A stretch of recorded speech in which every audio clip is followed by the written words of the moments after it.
ये दोस्तों हम लोग जो देखने वाले हैं वो बैंक निफ्टी देखने वाले हैं। तो इसमें बैंक निफ्टी मूवमेंट कब हमारा अप जाएगा या डाउन जाएगा, ये चीज़ें कैसे पता चले। कभी कभी क्या होता है कि हम लोग अप तो टेंडेंसी होती है मूव करने की, और जैसे ही हम लोग यहाँ पे बाई करते हैं पता चला वहाँ से मार्केट डाउनफॉल कर जाता है। तो ये सारी चीज़ें कैसे हम लोग क्लियर कर पाएंगे, ये सारी चीज़ें हम यहाँ पे देखेंगे, और कौन कौन से बेस्ट इंडिकेटर हैं इसे भी देखेंगे। ठीक है, तो आप सबसे पहले यहाँ पे वीडियो को शुरू से लेकर लास्ट तक देखें ताकि आपको समझ में आए कि बैंक निफ्टी कब अप जाएगा या डाउन जाएगा। ठीक है, तो वीडियो में शुरू से लेकर लास्ट तक आप बने रहें। ध्यान दीजिएगा, इसमें जो हमने इंडिकेटर्स यूज किए हैं वो इंडिकेटर्स कौन से, वो सबसे इम्पॉर्टेंट है जानना। तो देखिए बेटा, इसमें जो एक इंडिकेटर हमने यूज़ किया है, एक इंडिकेटर तो हमारा क्या है, एलिगेटर यूज़ करा है, और दूसरा वी डब करके हमारा एक ट्रेडिंग व्यू में हमने जो यूज़ किया है, ट्रेडिंग व्यू है ये यूज़ किया है। और ये जो आपको ग्रीन ग्रीन दिख रहा होगा फिर रेड, तो इसको कहते हैं OCC। तो आप जैसे ट्रेडिंग व्यू में OCC डालेंगे तो आपको मिल जाएगा ये वाला कर्व। अब ध्यान दीजिएगा, यहाँ पे जो लाइंस है दैट इज़ वेरी इंपॉर्टेंट। एक ग्रीन लाइंस दिख रहा होगा, यानी ये यहाँ पे इसको सपोर्ट का काम करेगा। तो जैसे ये ग्रीन लाइन बना, अब ऐसा नहीं कि ग्रीन लाइन यहाँ बना और कंप्लीट यहाँ तक बन गया, ऐसा नहीं होता है। यहाँ पे ग्रीन लाइन बना, मार्केट जैसे जैसे ऊपर जाएगा तो ये ग्रीन लाइन ऐसे ही चलता रहेगा। आप देख सकते हैं कि यहाँ तक ये ग्रीन लाइन बना, इसके बाद ये ऊपर रेड लाइन बन गया है। तो ध्यान दीजिए, जैसे ये बना ग्रीन लाइन और हमारा OCC ग्रीन हो गया, ठीक है, और ये गौर से देखिएगा, ये एंगल, अगर ये एंगल 30 डिग्री से ज़्यादा बन रहा है, ठीक है, ये जो एंगल यहाँ पे बन रहा है, अगर ये अप्रॉक्स 30 डिग्री 45 डिग्री, ये चीज़ें आपको समझ में आ जाएंगी। ये अप्रॉक्स 30 डिग्री होता है, यहाँ 45 डिग्री आएगा, ये 90 डिग्री होता है, तो ये आपको पता होनी चाहिए। अब देखिए, ये जैसे बना और ऊपर से विलियम एलिगेटर का ये जो हमारे लाइन से 3 लाइन जो होते हैं विलियम एलिगेटर के, तो ये तीनों लाइन अगर अपवर्ड डायरेक्शन में है, ठीक है, या फिर ये नीचे वाले दोनों लाइन आपस में कट कर दिए हैं, ठीक है, और यहाँ एक सपोर्ट बन गया है ग्रीन का, और एक ब्लैक जो है ये हमारा मेन सपोर्ट का काम करता है। ठीक है, तो इसके जैसे ही ऊपर गया और ये दोनों ने सपोर्ट कर दिया, ठीक है, कौन कौन, विलियम एलिगेटर एंड OCC। तो यहाँ से कंफर्म हो जाता है कि अब जो टेंडेंसी होगी बैंक निफ्टी की ये अपवर्ड डायरेक्शन में जाएगी। क्लियर है, तो यहाँ से हमें पता चल जाएगा अपवर्ड डायरेक्शन में जाएगी। अब देखिए, आपने मान लीजिए कि यहाँ पे बाई कर लिया, जस्ट फॉर एग्जांपल यहाँ पे बाई कर लिया, यहाँ पे अगर बाई कर दे तब तो यहाँ से यहाँ तक आपका प्रॉफिट बुक हो जाता। लेकिन समटाइम्स क्या होता है, आपने बाई यहाँ पे कर लिया, तो यहाँ पे बाई करनी ही नहीं चाहिए। क्यों नहीं करनी चाहिए, अब गौर से देखें, यहाँ तो एक ब्लैक लाइन दिख रहा होगा, यानी ये ब्लैक लाइन ये बताता है कि यहाँ पे बहुत बड़ा अभी एक रेसिस्टेंस है, इसको जब तक ब्रेक नहीं करेगा ये ऊपर नहीं जाएगा। लेकिन ये जो ग्रीन लाइन है, ठीक है, ये अभी कंफर्म कर रखा है, और विलियम एलिगेटर भी कंफर्म कर रखा है कि इसकी टेंडेंसी ऊपर है। तो ये जब भी कोई चीज़ नीचे से ऊपर जाती है तो थोड़ा सा कहीं ना कहीं ये रेस्ट करेगा, फिर वो वापस आता है। फिर देखिए, तो यहाँ पे अगर आप टेंडेंसी देखें, यहाँ पे बार बार एक ही चीज़ आपको दिखाई देगा। क्लियर है, तो एक क्या है, पैटर्न बना हुआ, ऐसे गया, थोड़ा होल्ड किया, फिर थोड़ा नीचे आया, फिर थोड़ा होल्ड किया, फिर होल्ड किया, फिर नीचे आया थोड़ा, फिर ऊपर गया, फिर होल्ड किया, फिर नीचे, फिर, तो ये इस तरीके का एक पैटर्न बनता चला जाता है। गौर से आप यहाँ से यहाँ तक देखेंगे तो आपको एक वही पैटर्न बनता हुआ दिखाई देगा। अब आइए, तो अब हमें बाई कब करनी है। तो एक ये जो ब्लैक बना था, ब्लैक लाइन, ठीक है, ये ब्लैक लाइन आपको किस में मिलेगा, VW में। किस में मिलेगा, VW में। ट्रेडिंग व्यू में जैसे आप VW डालेंगे आपको ये चीज़ें इंडिकेटर्स मिल जाएंगी। तो ध्यान दीजिए, अभी यहाँ पे जैसे ही बना, अब यहाँ पे देखिए, यहाँ नीचे भी एक ब्लैक बना हुआ है। यहाँ पे अगर आप गौर से देखेंगे तो ये ब्लैक बना, तो ये नीचे जब ब्लैक बनता है इसका मतलब कि अब टेंडेंसी इसकी ऊपर जाने की है। और ये आप देख सकते हैं विलियम एलिगेटर और OCC दोनों ही अपवर्ड डायरेक्शन में दे रखा है। तो आप बिंदास यहाँ से बाई करके होल्ड कर सकते हैं, और जब तक होल्ड कर सकते हैं जब तक कि विलियम एलिगेटर अपनी डायरेक्शन चेंज ना कर ले। क्लियर है, तो विलियम एलिगेटर अपनी डायरेक्शन जैसे चेंज करे, जैसे आप देख सकते हैं तीनों लाइन ऊपर ऊपर था, अब यहाँ से तीनों लाइन नीचे, आप यहाँ पे ना निकल के यहाँ पे निकल सकते हैं। ठीक है, अगर आपने प्रॉफिट बीच में बुक कर ली तब तो वेल एंड गुड। लेकिन सबसे बड़ा प्रॉब्लम क्या आता है कि हम कहाँ पे एंटर करें और कहाँ पे एग्जिट करें। तो ऐसा नहीं कि एग्जिट हम केवल हाई पे ही करें, यहाँ पे एग्जिट करना, जो रियल ट्रेडर होते हैं वो यहाँ पे एग्जिट करते हैं, ना कि हाई पे, क्योंकि हाई तो हमें पता ही नहीं है कि मैक्सिमम कहाँ तक जा सकता है।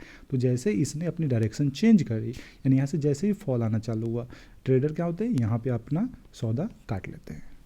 ठीक है, तो एक तो टेंडेंसी आपको पता चल गई कि बैंक निफ्टी कैसे जाएगा। तो हमने इंडिकेटर कौन कौन सा यूज़ किया, OCC, ठीक है, दूसरा एलिगेटर, ये आपको हर ब्रोकर में मिल जाता है, और तीसरा VW।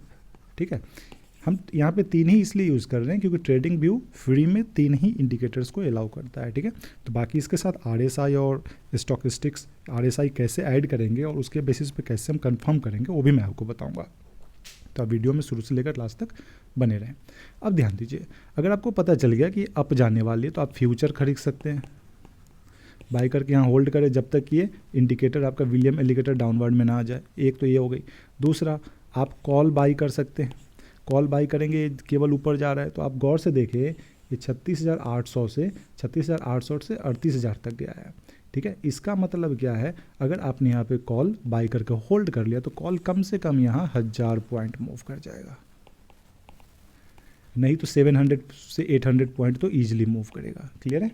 तो इस चीज़ को समझना बहुत ज़रूरी है। और जैसे आपको पता चला, फिर देखिए यहाँ फॉल कर रहा है, फ्यूचर को आप क्या कर सकते हैं, शॉर्ट कर दीजिए।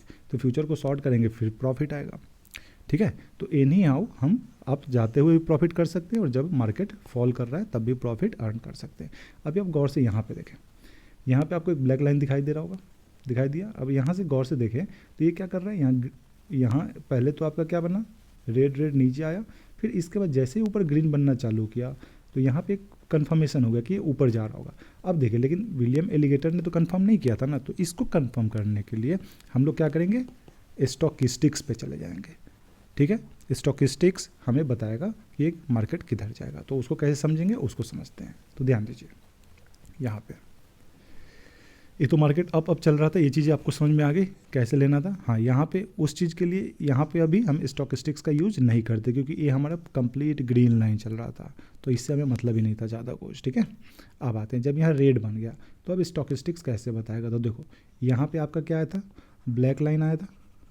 अब यहाँ से देखिए, ये स्टॉकिस्टिक्स अपवर्ड डायरेक्शन में दे चुका है। जब तक कंफर्म ना कर दे, ऐसा नहीं कि एंट्री कर जाना है। यहाँ पे 20 पे हो, नीचे की ओर जस्ट कट कर रहा हो तो हमें एंट्री नहीं करनी है। जब कंफर्म हो जाए ऊपर की ओर तो एंट्री करनी है, यानी जस्ट आप यहाँ पे इंटर कर ही नहीं सकते हैं क्योंकि यहाँ पे कोई कंफर्मेशन ही नहीं है, लेकिन आप यहाँ पे ज़रूर इंटर कर सकते हैं, ठीक है। यानी 37,500 पे इंटर ना करके 37,600 पे इंटर करते और फिर ऊपर गया, यहाँ पे प्रॉफिट बुक कर लेते सेम डे पे। तो मैं तो बोलूँगा अगर आप इंट्राडे करते तो होल्ड ना करें, और नहीं अगर होल्ड करना है तो OCC और एलिगेटर इस दोनों को ध्यान रखें, ठीक है।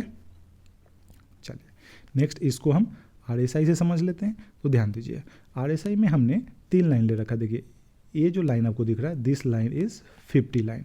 सबसे इंपॉर्टेंट 50 की लाइन होती है। कैसे इंपॉर्टेंट होती है तो ध्यान दीजिएगा, यहाँ पे ध्यान दीजिए, यहाँ से यहाँ तक, यहाँ से यहाँ तक देखिए 50 के नीचे तक कुछ मूवमेंट नहीं हुआ, लेकिन ये नीचे क्यों नहीं आया, ये भी हमें समझना है कि नीचे ही आखिर क्यों नहीं आया। तो गौर से देखें, ये जो OCC है, कौन, OCC यहाँ से यहाँ तक कंप्लीट ग्रीन ही बना हुआ था, यानी इसकी टेंडेंसी हमें मालूम थी कि ऊपर जाने वाली है, बस ये नहीं पता था कि कितनी जल्दी ऊपर जाएगी। तो जैसे ये 50 से ऊपर गया है, अब RSI जैसे 50 से ऊपर जाता है तो आपको क्या करना है, बाई कर लेना है। अब आपने बाई किया, अब RSI जब तक 50 के ऊपर है आप तो होल्ड किए रहो। ये नीचे आया, 50 को क्रॉस जब तक ना कर दे आप मार्केट से एग्जिस्ट ना हो। तो देखिए यहाँ से 50 से ऊपर गया और 50 के नीचे यहाँ पे आया है, तो गौर से देखिए तो यहाँ पे कहाँ पे मिलेगा आपको, यहाँ पे। तो ये हमारा एग्जिस्ट पॉइंट होगा। यही चीज़ मैं आपको बता रहा था कि यहाँ पे एग्जिस्ट ना करके हमें एग्जिस्ट कहाँ करना है, यहाँ पे। माना कि 200 पॉइंट का वहाँ पे हमें कम प्रॉफिट होगा, बट प्रॉफिट यहाँ से यहाँ तक कर देखें तो बहुत लार्ज प्रॉफिट बुक हो जाएगा, ठीक है। अब देखिए यहाँ पे फिर से ये 50 आ गया, 50 के नीचे जैसे गया, और यहाँ पे हमारा गौर से देखें तो OCC, कौन सा, OCC, ये भी यहाँ पर रेड बना हुआ है। तो ये मार्केट को क्या बता रहा था कि फॉल करेगा, और यहाँ RSI भी डाउनवर्ड में आ गया। एलिगेटर भी कह रहा है कि डाउनवर्ड जाएगा, नहीं एलिगेटर भी हमारा क्या कह रहा है कि डाउनवर्ड जाएगा। तो यहाँ से गौर से देखें, यहाँ से आपका फॉल दिखता हुआ है। तो ये फॉल वाला कुछ लोगों को डाउट होता है कि हम यहाँ पे क्यों नहीं सेल कर दिए। नहीं, यहाँ पे अभी हमें कंफर्मेशन नहीं मिला था। कंफर्मेशन कहाँ पे मिला है, यहाँ पे, या आप यहाँ पे ले सकते हैं कंफर्मेशन, परफेक्ट कंफर्मेशन यहाँ बोल सकते हैं। और अगर RSI को अगर इंक्लूड कर दे तब तो आपको यहीं पे मिल जाएगा कंफर्मेशन, तो आप इजीली यहाँ पे बुक कर सकते हैं। और मार्केट फॉल करता हुआ आपको दिखा, प्रॉफिट बुक करिए, निकल लीजिए। तो अगर आप 1 से 2 लाख रुपये लेकर अगर बैठे हैं तो आप इजीली डेली का तकरीबन 3,000 से 5,000 रुपये बुक कर सकते हैं। मैं आपको कभी लाइव दिखा दूंगा कि कैसे डेली 3,000 to 5,000 हम अर्न कर सकते हैं, ठीक है। अच्छा, इसके साथ अगर आप MACD यूज़ कर दीजिए, यहाँ पे आप देख सकते हैं हमने क्या यूज़ किया है, MACD। तो MACD, not AACD, MACD। MACD भी हमें कंफर्म करता है। कैसे कंफर्म करता है इसको भी समझते हैं। गौर से देखिए, यहाँ वाले कंडीशन तो अभी तक हमने सब में समझ लिया। एक तो हम RSI में भी समझ लिए, OCC समझ लिए, यहाँ भी समझ लिए और इसके पहले यहाँ भी समझ लिए। तो सारी चीज़ों को आप अगर फोकस करें तो ईजिली समझ में आ जाएगा। यहाँ ध्यान दीजिएगा, यहाँ पे ये रेड बन रहा था, लेकिन रेड में क्या होता है ध्यान देना, ऐसे छोटा छोटा ऐसे बड़ा बड़ा बनते बनते एक बड़ा बनता है, फिर ये छोटा होता जाता है। इसका मतलब ये बता रहा है कि मार्केट अब इस तरीके से ऊपर जाने वाला है, ये बता रहा है मार्केट अभी डाउन जाने वाला है। तो ये चीज़ हमें समझना है। तो गौर से देखिए, यहाँ से मार्केट बता रहा था ऊपर जाने वाला है। अब जैसे ब्लू लाइन येलो को कट करके ऊपर की ओर गया, यहाँ से इसने भी क्या कह दिया कि मार्केट अब यहाँ से अप जाने वाला है। तो गौर से देखिए, मार्केट यहाँ से अप गया। ठीक है, अब इसमें हमने एग्जिट कहाँ करना है, ये चीज़ें हमें क्लियर यहाँ पे नहीं हो पाती है। ठीक है, तो इसके लिए हमें OCC और एलिगेटर पे ही फोकस करना है मैक्सिमम, और साथ में RSI अगर आप करते हैं तो वेल एंड गुड, क्योंकि RSI हमें 100% कन्फर्मेशन तो नहीं, बट हाँ तीनों को अगर कंबाइंड कर दे तो कंफर्म कर देता है। ठीक है, तो आई थिंक यहाँ तक गाइज आपको समझ में आ गया होगा। तो बाकी नेक्स्ट वीडियो में मिलते हैं, और मौका मिलेगा तो मैं आपको लाइव भी करके दिखाऊंगा। तो आप वीडियो को लाइक एंड शेयर करना ना भूलें, और चैनल को सब्सक्राइब कर लें ताकि आपको रोज़ ऐसे अच्छे वीडियो मिलते रहें।